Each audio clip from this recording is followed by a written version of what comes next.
इतिहास में पहला अवसर होगा कि कोई विद्यार्थी एमएलए होकर वो विधानसभा में भी अपना लेक्चर देता है और एक रिसर्च स्कॉलर के तौर पर इस प्रकार के सेमिनार में भी लेक्चर देता है। तो निसंदेह आज इस कार्यक्रम में चूंकि हमारी पीएचडी के लिए भी बहुत सारे सेमिनार को अटेंड करना पड़ता है, हमें बहुत सारे आर्टिकल को पब्लिश करना पड़ता है, ये सारे हमारे पीएचडी का पार्ट है। तो उसी क्रम में आज भी मैं आप सबों के बीच कहने बताने बहुत कम आया हूँ, जानने सीखने लर्निंग करने के लिए बहुत ज्यादा आया हूं। और मेरा ये मानना है मंच में जितने भी मंचासीन अतिथिगण है, निसंदेह वह बात रखेंगे 10 मिनटों का, लेकिन वह सुनेंगे आधे घंटे का। वो बात रखेंगे एक व्यक्ति के तौर पर, लेकिन सुनेंगे यहाँ दर्जनों लोग बैठे हैं। तो ये कहीं ना कहीं एक ज्ञानवर्धन शिविर है, सेमिनार का आयोजन किया गया। ये वही किस्सा हुआ कि अगर हम लोग हमारे पास अगर 10 रुपए होता है, आपके पास भी अगर 10 रुपए का नोट है, अगर हम लोग आपस में एक्सचेंज करते हैं तो 10-10 ही होता है। लेकिन हमारे पास अगर आपस में 10 आइडिया हैं और आपके पास भी अगर 10 आइडिया हैं तो एक्सचेंज करते हैं तो 20 आइडिया हो जाते हैं। तो हम लोग कुछ गेन करने के लिए आए हैं। आज अब बात करने वाले हैं एआई पर। एआई जिसे हम लोग आर्टिफिशियल इंटेलिजेंस कहते हैं, जिसे हम लोग हिंदी में कृत्रिम बुद्धिमत्ता कहते हैं।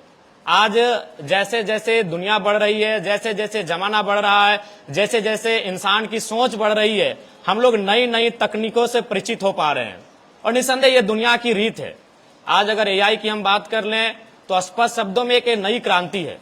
तो क्रांति हमेशा दो धारी तलवार होती है, उससे आपको खुद भी कभी कभी कटने का चांसेस होता है।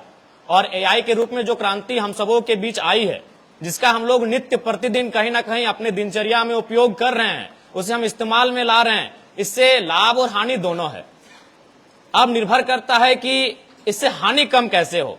तो उसके लिए निसंदेह आज जिस प्रकार से प्रचलन है, इसमें समाज का महत्वपूर्ण योगदान होना चाहिए, सरकारों का महत्वपूर्ण योगदान होना चाहिए, और जो कंपनियां तकनीकी को बढ़ावा दे रही हैं, जिन कंपनियों का रोल इन तकनीकियों के पीछे है, उनका भी एक विशेष रोल होना चाहिए कि हम कोई भी विकास डेवलपमेंट का कार्य करें, उसमें मानवता की क्षति नहीं होनी चाहिए।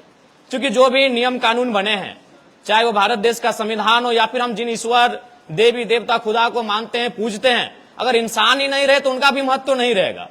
पेड़ पौधे पशु पक्षी ईश्वर पे आस्था नहीं रखते हैं, इंसान उन पे आस्था रखते हैं। ये कानून जो बने हैं वो कानून तभी प्रभावी है जब इंसान है। इसलिए जो भी तकनीकी है, निसंदेह वो मनुष्य के लिए आई है, और मनुष्य ही इन तकनीकों का आविष्कारक है। अगर मनुष्य नहीं होते हैं तो शायद ये एआई नहीं आता, ये कंप्यूटर नहीं आता, ये डिजिटल दौर नहीं आता, ये मॉडर्न एरा नहीं आता।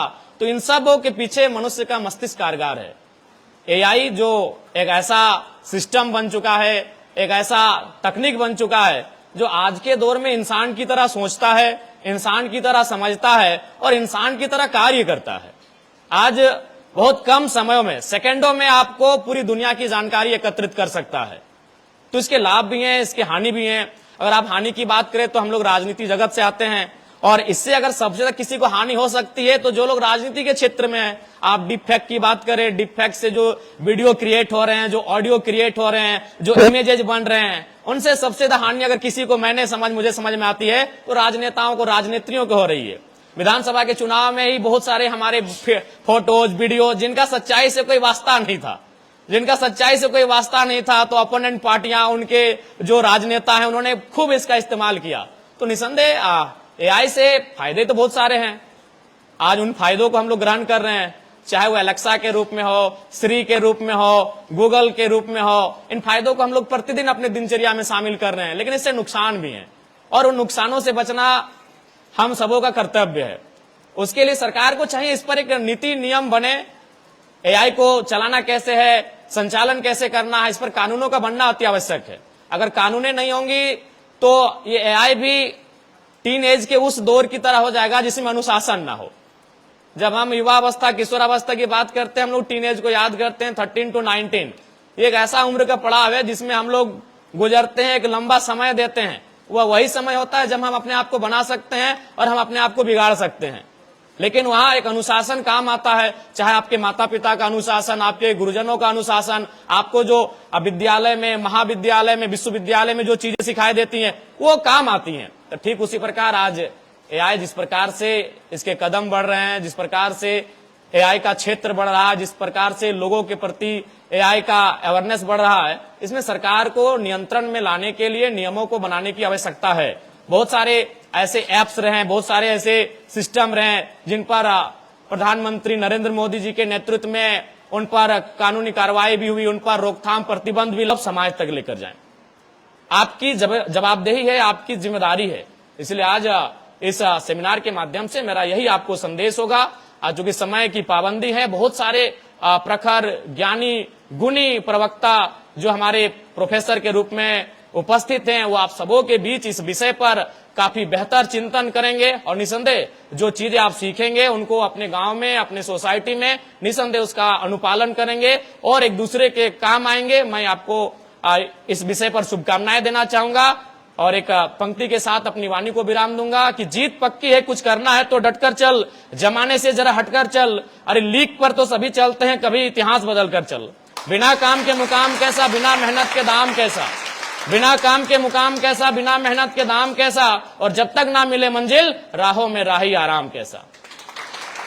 तो मैं आपको यही शुभकामनाएं दूंगा, क्योंकि आज आप तमाम मुख्य अतिथि महोदय रहे, विशिष्ट अतिथिगण रहे, या तमाम जो रिसोर्स पर्सन आए हैं, आज उनकी सुन रहे हैं, वो आज आपके सामने मंच में मंचासीन है और आज आप नीचे बैठे हैं। बस हम यही चाहते हैं कि भविष्य में आप भी मंचासीन हो, उस दिशा में आपको प्रयास करें, उस दिशा में आप पहल करें। पुनः महाविद्यालय परिवार का मैं शुभकामना, मैं उनका शुक्रिया अभिनंदन करता हूं कि आज के इस कार्यक्रम में हमें सौभाग्य मिला अपने बातों को रखने का। और पुनः मैं आपको कहूंगा कि आज मैं आप सबों के बीच एक विधायक के रूप में नहीं, एक जनप्रतिनिधि, एक जननेता के रूप में नहीं, एक शोधार्थी के रूप में आया हूं। मैं भी सीखने के लिए आया हूं, क्योंकि अभी हमें लगता है कि बहुत कुछ सीखना बाकी है, बहुत कुछ करना बाकी है। पुनः आप सभी को हमारी ओर से शुभकामनाएं, धन्यवाद। जय झारखंड, जोहार झारखंड।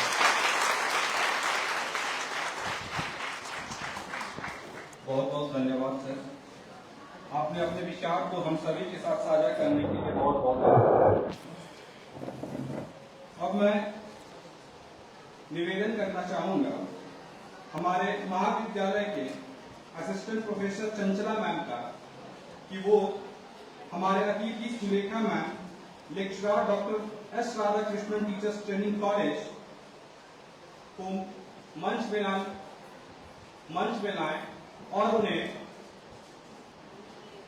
अंग वस्त्र और पौधा देके स्वागत करने की कृपा है।